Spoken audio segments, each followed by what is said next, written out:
RCB ಆಟಗಾರರು ಇವತ್ತು parade ಕೂಡ ನಡೆಸ್ತಾರೆ ವಿಧಾನಸೌಧದಿಂದ ಚಿನ್ನಸ್ವಾಮಿ ಸ್ಟೇಡಿಯಂ ತನಕ. ಸೊ ದಾರಿ ಉದ್ದಕ್ಕೂ ಕೂಡ ಅಭಿಮಾನಿಗಳು ಆಟಗಾರನ ನೋಡೋದಕ್ಕೆ ಅವಕಾಶ ಇರುತ್ತೆ. ಈ ಸಲ ಕಪ್ ಅಭಿಮಾನಿಗಳಿಗೆ ಸಮರ್ಪಣೆ ಅಂತ ಒಂದ್ ಕಡೆ ಆರ್ಸಿಬಿ ಕೂಡ ಹೇಳ್ಬಿಟ್ಟಿದೆ. ವಿರಾಟ್ ಕೊಹ್ಲಿ ಅವರು ಕೂಡ ಅದನ್ನ ಪ್ರಸ್ತಾಪ ಮಾಡಿದ್ದನ್ನ ಗಮನಿಸಿದ್ವಿ.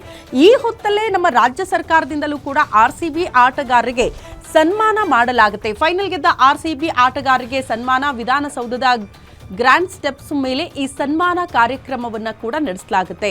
ಸನ್ಮಾನ ಕಾರ್ಯಕ್ರಮಕ್ಕೆ ಈಗ ಅನುಮತಿ ಬೇಕು. ಹಾಗಾಗಿ ಆ ಅನುಮತಿ ಕೋರಿ ಪತ್ರ ಬರೆಯಲಾಗಿದೆ ಅನ್ನೋದರ ಡೀಟೇಲ್ ಸಿಗ್ತಾ ಇದೆ. ಸಿಬ್ಬಂದಿ ಮತ್ತು ಆಡಳಿತ ಸುಧಾರಣಾ ಇಲಾಖೆ ಕಾರ್ಯದರ್ಶಿಗೆ ಪತ್ರ ಬರೆಯಲಾಗಿದೆ ಅಂತೆ. ಒಂದು ಕಾರ್ಯಕ್ರಮದ ಆಯೋಜನೆಗೆ ಅನುಮತಿ ಕೊಡಿ ಅಂತ ಸರ್ಕಾರದ ಅಧೀನ ಕಾರ್ಯದರ್ಶಿಯಿಂದ ಪತ್ರ ಬರೆಯಲಾಗಿದೆ. ಕಾರ್ಯಕ್ರಮ ಆಯೋಜನೆ ಮಾಡೋದಕ್ಕೆ ಅನುಮತಿ ಕೋರಿ ಬರೆಯಲಾಗಿರುವಂತಹ ಪತ್ರ.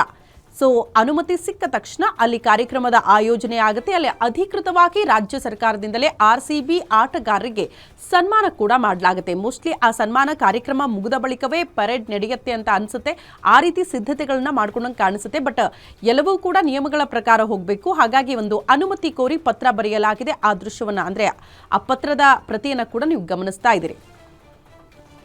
ಆಗಬೇಕು, ಯಾಕಂದ್ರೆ ಕರ್ನಾಟಕದಾದ್ಯಂತಲೂ ಕೂಡ ಆರ್ಸಿಬಿ ಅಭಿಮಾನಿಗಳು ಎಷ್ಟು ಜನ ಇದ್ದಾರೆ ಅಂತ. ಸೊ ಅವ್ರಿಗೆಲ್ಲ ಖುಷಿ ಆಗುತ್ತೆ. ಮತ್ತೊಂದು ಕಡೆ ಆ ಪ್ರೀತಿ ವಿಶ್ವಾಸಕ್ಕೆ ಚಿರಋಣಿ ಅಂತ ಆರ್ಸಿಬಿ ಆಟಗಾರರು ಕೂಡ ಹೇಳ್ತಿದ್ದಾರೆ.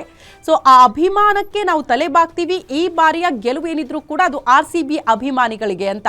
ಹಾಗಾಗಿ ನಮ್ಮ ಹೆಮ್ಮೆಯ ಅಂದ್ರೆ ಬೆಂಗಳೂರು ರಾಯಲ್ ಚಾಲೆಂಜರ್ಸ್, ಹಾಗಾಗಿ ಅಂಥ ಆಟಗಾರರಿಗೆ ಸನ್ಮಾನ ಆಗಲೇಬೇಕು ಅಂತ ಅಭಿಮಾನಿಗಳು ಕೂಡ ಬಯಸ್ತಿದ್ದಾರೆ. ಆ ನಿಟ್ಟಿನಲ್ಲೇ ಕಾರ್ಯಕ್ರಮದ ಆಯೋಜನೆಗೆ ಅನುಮತಿ ಕೋರಿ ಪತ್ರ ಬರೆಯಲಾಗಿರುವಂತಹ ಪ್ರತಿಯನ್ನ ಕೂಡ ಗಮನಿಸ್ತಾ ಇದ್ದೀರಿ.